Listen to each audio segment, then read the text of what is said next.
Welcome to CJack Run Presents. I'm Lashana. We're here with Nephew Tommy. And how are you doing? I'm good. How about yourself? I'm doing fine. All right. All right. Now, most people know you from your prank phone calls from the Steve Harvey Morning Show. Right. Now, can you give us a description of your stand-up comedy? A description of it? I guess you can tell just by just the prank phone calls. I can call anybody and be anybody I want to be, no matter what character I want to be. So when you see me do stand-up, you see quite a few characters. You see me talk about politics to a certain extent. You see me talk about my kids to a certain extent. So it's kind of well-rounded, but I'm the kind of guy that wakes up and, you know, everybody else is trying to watch ESPN, but I'm trying to watch CNN. So that's where my joke's coming from. I got to see what's going on in the world. So that's me. I'm more trying to, you know, I still flash back and hit what's going on in the neighborhood, the people I grew up with. And that's where you get. That's where all my characters come from. It's just family members. I got some ignorant people in my family. Trust me. Me and my uncle are not the funniest people in our family. Really? We got some that would be millionaires if they knew how to structure themselves right. But you know, me and him got it going on, and we doing it. We doing it here in Syracuse tonight. Right. Now, how did you get your start in comedy? I started doing comedy. I'm actually an actor, so I studied theater in college. But when I left school, I started out doing stage plays. I'm sure you've seen all the gospel stage plays. Yes. Mama don't do this, mama do that. Daddy don't smoke crack no more. You know, they got all these different crazy titles. But I used to do stage plays, and then you know, in the summertime, we used to be on hiatus. I said, I didn't have anything to do. So one of my friends said, man, you need to do some stand-up. I said, please. I'm an actor. I'm a thespian. I studied at Cambridge, you know what I'm saying? But, you know, I was a Shakespearean. I know a lot about, I studied Shakespeare in school, but, you know, he told me to try my hand at stand-up, and, you know, we kind of had a little bet on the side, so I went to this amateur night. This was back in maybe 90, 91, and I went at it hard. I won the amateur night. I've been doing stand-up ever since then. So I was still doing the stage plays, but I would come back in the summertime, do stand-up. And next thing I know, I was doing BET, Showtime at the Apollo, and last but not least, I was opening up for Luther Vandross. Wow. You can't beat that. I was with Luther for 3 years. Hey, no other comic can say that. No. None of y'all. And Luther's gone, so you can never do it. Right. Hello.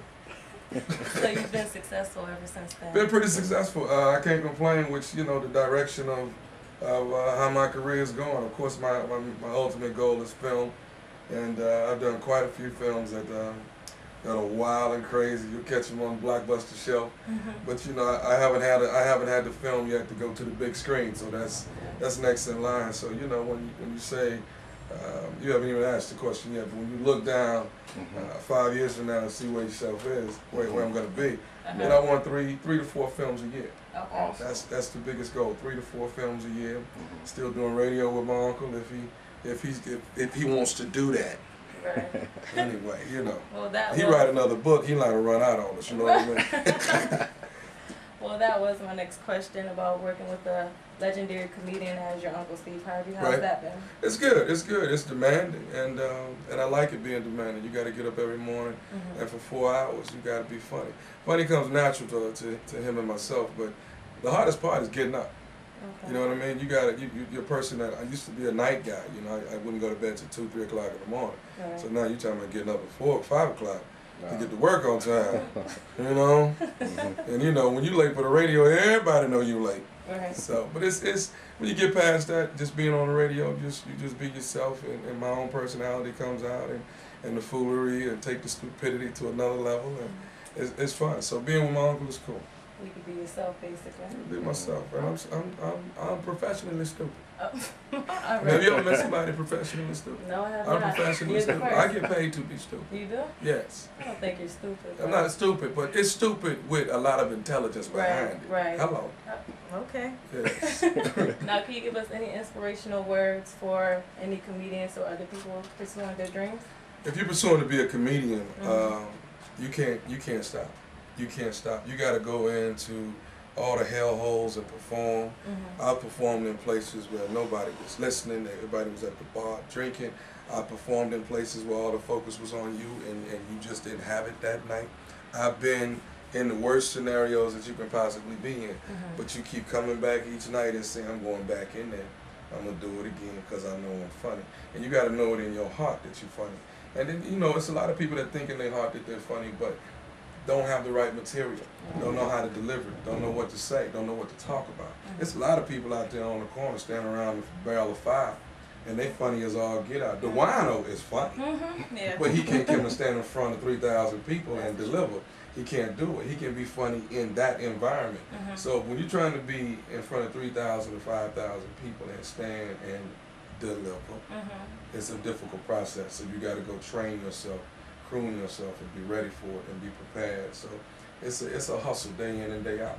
And as soon as I go around the world one time and I told these jokes, guess what? I got to write a whole bunch of new ones to come back again. Right. So you got to keep getting up in the morning, turn on CNN, and get you some jokes. And you say determination also? Oh yeah. Yeah. So thank you for you good? You got some more jokes? I'm all right. Some more questions? No, you're looking good. Thank you. All right. You're looking nice. I appreciate it. I'm gonna put on something in a minute. Oh, okay. We're gonna shock the house in a minute. I know that's right. All right. There it is. You heard it from CJack Run Presents. CJack Run Presents. You heard it from CJack Run Presents. I'm Nephew Tommy from the Steve Harvey Morning Show. I'm in Syracuse, New York. We making it do what it do. It's 30 minutes through showtime. They ain't got to go home, but they got to get their hell out of here. The dressing room is mine. It's showtime, baby. All right. Thank you very much. Awesome. This is your man, Steve Harvey, y'all. Yeah, everybody see yeah. Are you ready for the show? Everybody see yeah. I am about to bring to the stage the next baddest thing to hit the comedy scene. He has toured and opened for 3 years with Luther Vandross. He has been on tour and opened for the king himself. He know what he doing. He's a family member. This is how we do it. I want everybody in the room, get up on your feet, put your hands together, and show your love for my nephew.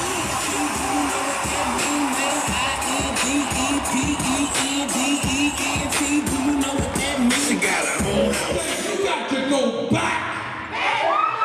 Go back when your mama and daddy was together. Go back where the plastic ran from the front door to the kitchen door. See, I ain't the only broke motherfucker with me. Go back where we had the big wooden spoon and fork hanging on the wall. Oh shit, I feel my hip coming out. Go back where we had the beads that separated one room from the other. It was the same room, but that's what it felt like to me. Remember how you used to break up in it?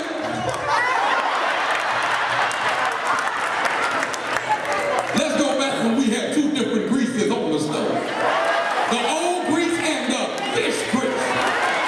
Oh shit. Go back, nigga, go back when gas was 79 cents a gallon. I'm fucking with you, right? Let's just cut to the chase. DJ, do this here for me. Do this for me. Let's go.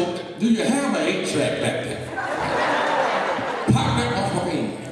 We gonna fucking look at here.